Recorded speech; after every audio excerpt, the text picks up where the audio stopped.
Bonjour les Itata et soyez les bienvenus dans votre rendez-vous avec l'actualité. Écoutez ça, aujourd'hui je vous propose de parler de danse et de festival avec du 6 au 11 juin un rendez-vous que vous ne devez pas manquer, le Urban Paradise Festival. Et pour nous en parler aujourd'hui, j'ai le plaisir d'accueillir son organisatrice. Bonsoir Laura Fernet. Bonsoir. Et bienvenue sur Zitata. Merci beaucoup. Alors, comment ça se passe en ce moment dans votre organisation à quelques jours du lancement de cette 3e édition du festival? C'est la folie. C'est la folie. C'est la folie, beaucoup d'excitation, beaucoup d'impatience. Moi et mon équipe, nous sommes au taquet et nous attendons le peuple martiniquais, mais aussi d'autres personnes. Alors vous êtes la présidente de l'association qui organise cet événement. Dites-nous, comment est née cette passion pour la danse et puis surtout cette idée de festival? Alors, cette passion pour la danse est née il y a 6 ans. Ma meilleure amie dansait déjà, donc en tant que professeure. Et elle m'a initiée à cette danse et depuis, ça a été une révélation, on dira. Et j'aime beaucoup la kizomba et ça devient une passion quotidienne. Voilà. Alors l'association s'appelle Kamad Events. Tout à fait. Elle existe tout au long de l'année. C'est une association loi 1901 déclarée avec des statuts. Quel est son objectif pendant les 11 autres mois? C'est de promouvoir justement la kizomba à travers des cours. Donc nous donnons des cours tous les mardis soirs au Centre culturel Marseille de Saint-Joseph et également le jeudi soir au Zodiac. Alors, quel est le but de ce festival? Qu'est-ce que vous cherchiez à faire? Alors, justement, j'espère, à travers ce festival, amener le peuple international à connaître notre kizomba, notre pays, ici, en Martinique, justement, et justement à connaître notre culture, donc la tradition. C'est pour cela qu'on a différentes danses sur ce festival. On va y revenir et on va pouvoir détailler et surtout définir. Et avant tout, vous voulez que ça soit un festival qui soit général, qui s'adresse à tous. À partir de quel âge on peut venir? Hommes, femmes, confondus? Y a-t-il peut-être des limites? Qu'est-ce que vous conseillez pour ceux qui nous regardent? J'aurais aimé dire que ce serait de 7 à 77 ans, puisque la kizomba, nous voyons de plus en plus de jeunes pratiquer, même des enfants qui commencent à pratiquer la kizomba. Donc je dirais que c'est ouvert à tout public. Voilà. Alors en plus, vous mettez un point d'honneur à vouloir valoriser notre territoire, notre patrimoine, à montrer à quel point ça peut être attractif. Donc il n'y aura pas que de la danse, il y a des surprises. Oui, beaucoup de surprises. Donc nous aurons des spectacles avec des ballets traditionnels. Nous aurons aussi de l'initiation à l'aïeul martiniquaise et une journée découverte sur quelques points phares en Martinique, sur la ville du Diamant. Alors, quel est le lien que l'on pourrait établir entre la kizomba et les autres danses que nous connaissons? Parce que la kizomba n'est pas née aux Antilles, n'est pas née en Martinique. Elle est un mélange d'influences. On se l'est appropriée aussi à travers nos danses. Comment vous pourriez le définir, ça? Écoutez, je dirais que quand même la kizomba a quand même des sonorités de zouk. Voilà, donc il faut savoir que la kizomba est née en Angola, d'accord, par rapport au groupe Kassav qui est allé là-bas. Et les Angolais ont dit « Ah, mais le zouk, c'est pas mal non plus. » Donc, à la base, c'est le samba, c'était la danse traditionnelle. Donc, du coup, ils ont pris des sonorités et ils ont créé la kizomba. Donc, il y a vraiment ce point culminant entre la Martinique, on va dire la Martinique ou le zouk, et l'Angola et la kizomba. C'est vraiment un gros mélange. Comment l'Afrique et les Antilles ont pu fusionner et créer une danse qui est maintenant universelle. Tout à fait. Et d'ailleurs, c'était un phénomène de mode il y a quelques années. On a commencé à en parler. Certains ont pu se dire, bon, ça va passer. Et finalement, des festivals un peu partout se sont organisés, ce qui permet, au même titre que la salsa, de faire des rencontres entre différents danseurs. Tout à fait. Est-ce que vous voyez des petites variations si vous allez danser, que ce soit, je sais pas, en Guadeloupe, si vous allez dans l'Hexagone ou même ailleurs? Alors, selon les pays ou même certains territoires, ça diffère. C'est-à-dire qu'exemple, en Martinique, on est très urban kiss. En Guadeloupe, également, urban kiss, mais ils aiment bien aussi le samba. En Guyane, ça peut être autre chose. Il y a vraiment des prédominances un peu partout. Donc, pour citer, la kizomba, c'est une variante du samba. Il y a le taracho, il y a la tarachinia, il y a... Que des mots exotiques, mais qu'est-ce qu'il y a derrière? Ça veut dire que la kizomba, elle se définit à travers différentes variétés de musique, de rythme? Voilà, de rythme. Et justement, il y a beaucoup de steps. Exemple, en urban kiss, c'est-à-dire il y a beaucoup de mouvements, c'est très travaillé, tandis que la traditionnelle, c'est vraiment la danse du pays. C'est comme la mazioka en Martinique. Donc, on danse depuis qu'on est né. Donc, du coup, il y a plusieurs variantes. C'est codé, on va dire. C'est comme, on dirait le code ISO, qui est maintenant qu'on code, un peu. Donc, c'est vraiment codé, vraiment différentes variantes. Voilà. Et beaucoup de danseurs commencent à créer de nouvelles danses également à partir de la kizomba.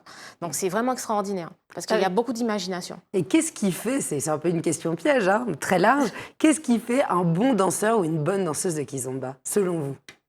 L'écoute. L'écoute de sa partenaire. En premier lieu, le respect, l'écoute de sa partenaire.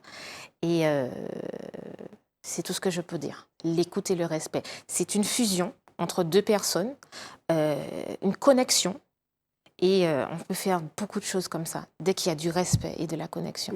Voilà. C'est très beau ce que vous dites. Alors justement, dans le respect, il y a aussi le respect de la musique. Tout à puisque fait. la kizomba, eh bien, sans kizomba, il n'y aurait pas aussi de musique derrière, de créativité. Il y a, grâce à cette danse, des artistes qui sont nés. Vous avez notamment une chanteuse qui va venir, qui est marraine de l'événement. Vous allez pouvoir la présenter. Donc finalement, c'est tout un univers qui s'est développé. Oui.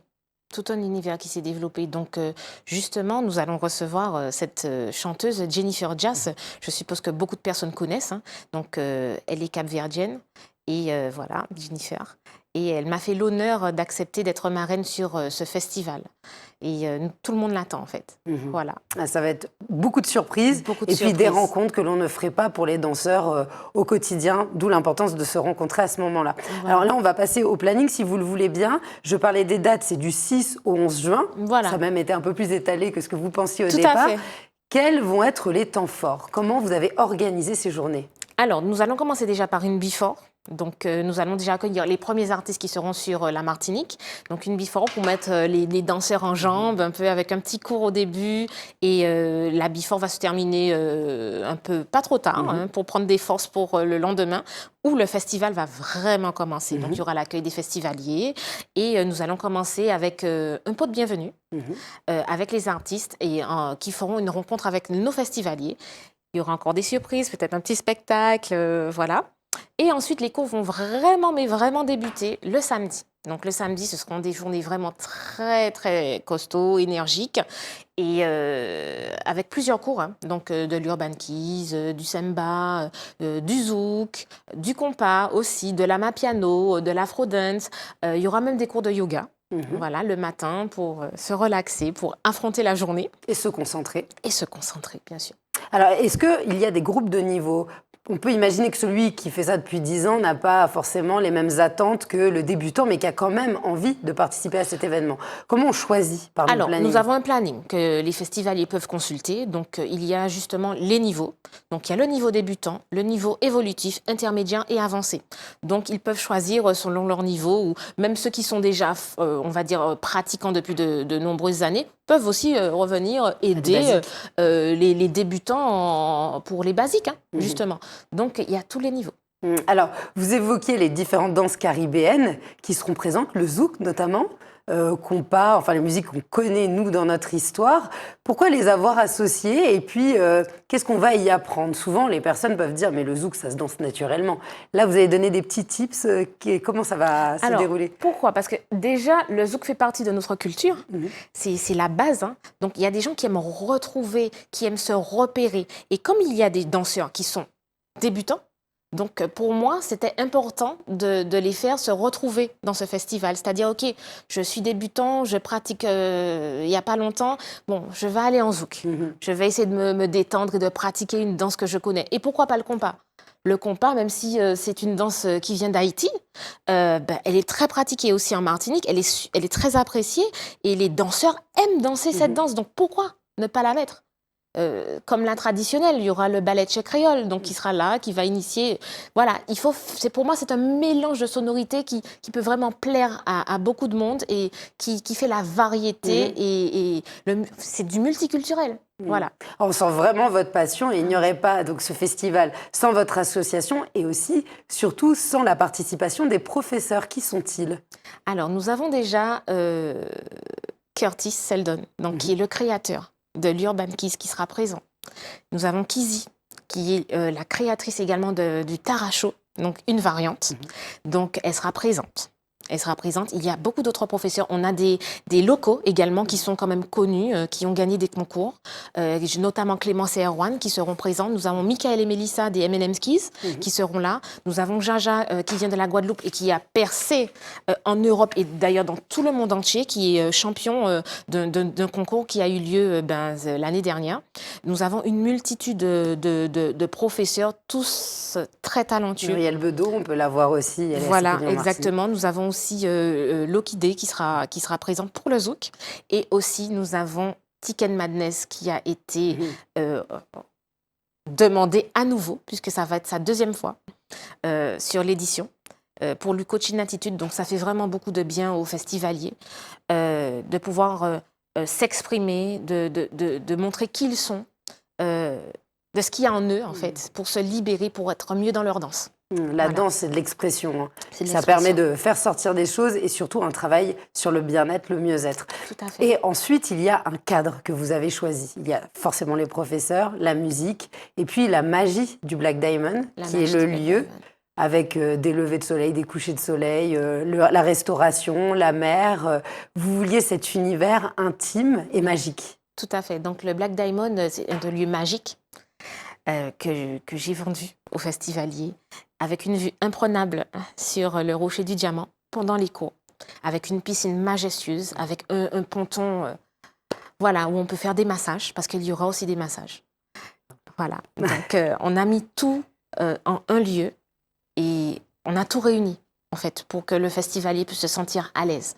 Et il y en a qui viennent pour le soleil de la Martinique. Donc, on met tout en œuvre pour que ça puisse bien se passer. Un moment de plaisir, mais aussi un moment de compétition avec un championship. Oui, donc première édition de l'UPF Kizomba Championship. On a osé, on a essayé de faire un concours cette année et nous attendons quand même des participants. Donc justement, nous aurons les précurseurs qui seront là pour juger, dans plusieurs catégories, donc l'Urban Keys, le Taracho et le Samba.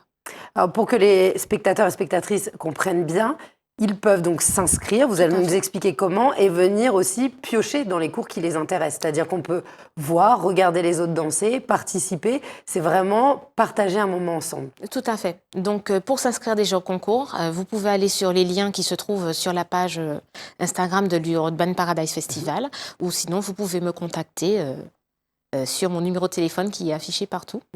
Alors, il y a bien sûr un site pour l'association. Il y aura des stories qui seront faites, qui seront mises sous forme digitale par rapport au festival. Et puis, les inscriptions des gens qui peuvent... Sont-elles gratuites? Sont-elles payantes? Les inscriptions sont payantes. Donc, du coup, vous avez le Full Pass qui donne accès à l'événement du 7 au 10 juin. Vous avez le Pass VIP, donc qui comprend tout l'événement, regroupant de la before à l'after, ainsi que le full pass en lui-même. Vous avez aussi des par jour, c'est-à-dire vous pouvez prendre des passes D pour participer, exemple, à la journée du samedi, celle du dimanche ou du lundi. Nous aurons une pool party qui se déroulera le lundi, après l'initiation à l'AYOL.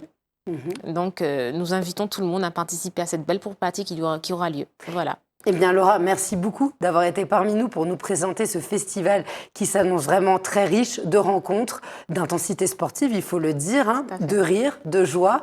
On le voit déjà à travers l'ambiance des visuels que vous avez travaillés, puisque vous êtes à l'origine de toute cette idée. Bravo, et puis je vous souhaite surtout un très très bon festival. Merci beaucoup. Et à bientôt peut-être pour une 4e édition, je vous le souhaite. Bien sûr, vous êtes les bienvenus chez nous. Eh bien, c'est noté. Voilà. Je verrai peut-être alors. Oui. Merci beaucoup les Itata de nous avoir suivis. Je vous dis à très vite pour un prochain Écoutez ça.